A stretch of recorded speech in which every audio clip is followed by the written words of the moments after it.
Supreme કોર્ટના નિર્ણય બાદ અરવલ્લી પર્વતમાળા ફરી એકવાર ચર્ચાના કેન્દ્રમાં આવી છે।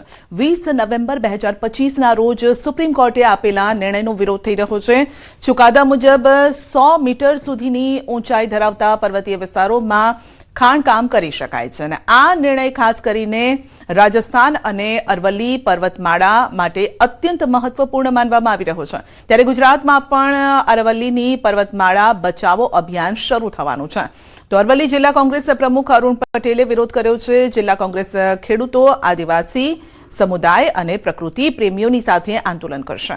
તો અરવલ્લી બચાવો પાક બચાવો લડતમાં જોડાવ અભિયાન હાથ ધરાશે।